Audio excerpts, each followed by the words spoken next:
Hey everyone, we're doing a demo video today for this TCS Luke V2.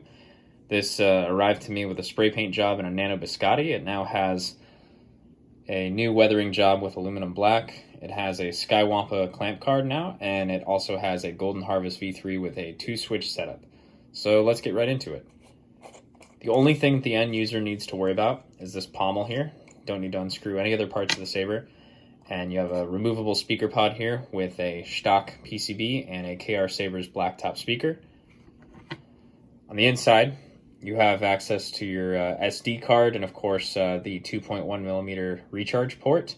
So for the SD card edits, I would recommend just pressing this with your fingernail and then using a pair of tweezers to get that out.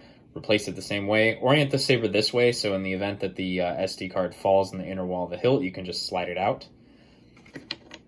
So, like I said, speaker pod guides makes it to where there's no way that this can go in the wrong way. Just line it up with the holes in the chassis and then it'll go into place. Screw that in, it'll tighten the stock pins down against the PCB. Power button, aux button. Also has gesture controls. And another thing I wanted to point out, that this has a TCSS connector. It came with the stock TCSS holder, but it was a little bit tall for the emitter, so I went ahead and printed a custom piece that basically makes it to where the pogo pins are just flush with the bottom of the emitter there.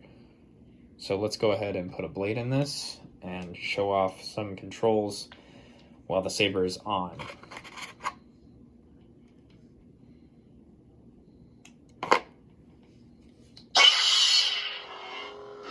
So obviously, clash is self-explanatory.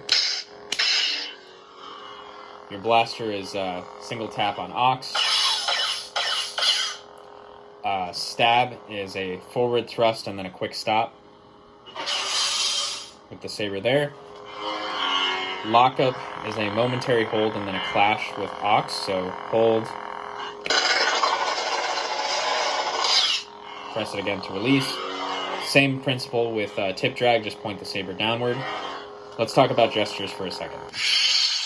So, just to have a little fun with this, and this is completely customizable, by the way, I have it set to where pre-on effects are only used with certain conditions. The conditions are twist on and hold off. If you do press on and twist off, that's just normal function. So I'll just show you here, twist on, and then hold off.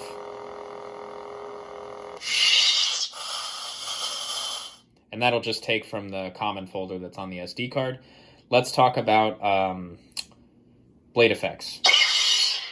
So, a momentary hold on power and then a press. Choose color profile. I'll get you into the color wheel.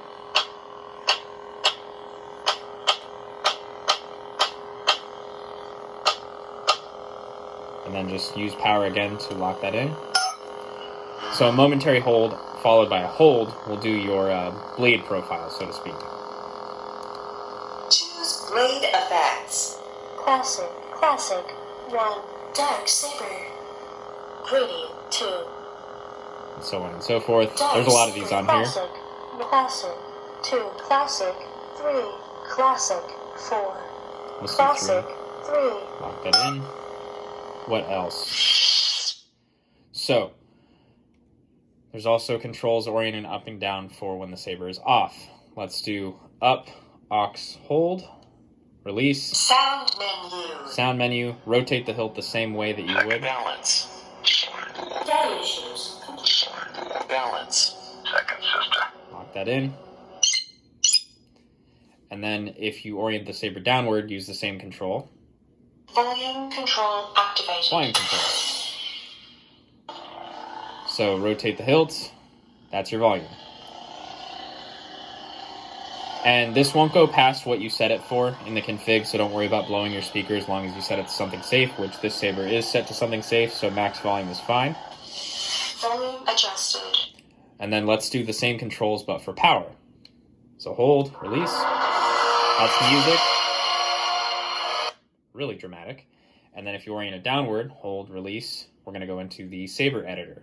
We're not going to do a whole overview of the Saber editor because this would be a very long video, but let me show you some useful stuff. Saber editor. Select mode. Color profile. We did that one already. Pixel number. That's a good one. So for pixel number, it'll give you a little light here. You're going to want to line it up with the last pixel on your blade by rotating the hilt. I'm just being very slow about it. There we go. Lock that in. Back in Saber editor. Perfect. Select mode. So then you can adjust to any blade on the fly. And by the way, these controls, up and down, works as well. So up is forward through the menu, down is backwards. Ignition speed. Another really useful one. Choose sound font. You would obviously choose the sound font that you're on. Choose ignition speed. Then you can rotate the hilts, adjust the speed.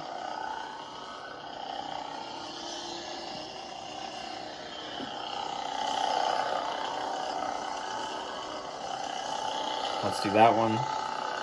Back in Saber editor. Perfect. Select mode. Retraction speed. Same idea. Battle configuration. If you wanted to change up battle mode, Gesture controls. if you wanted to change around the gesture controls. Effect font slot. That I wouldn't recommend changing. That's if you have a saber that has one of those, what are they, tri-cree or quad-cree press in with the PCB on the other side, the little inserts that you can put into the emitter. And that'll switch to in-hilt settings. That's basically what that's for. Or if you have a different folder with different preloaded effects on it, you can do that as well. Save and leave Saber editor. So, that about does it for this overview to my customer. Thank you so much for sending me this. I had a great time working on it, and I really appreciate your business.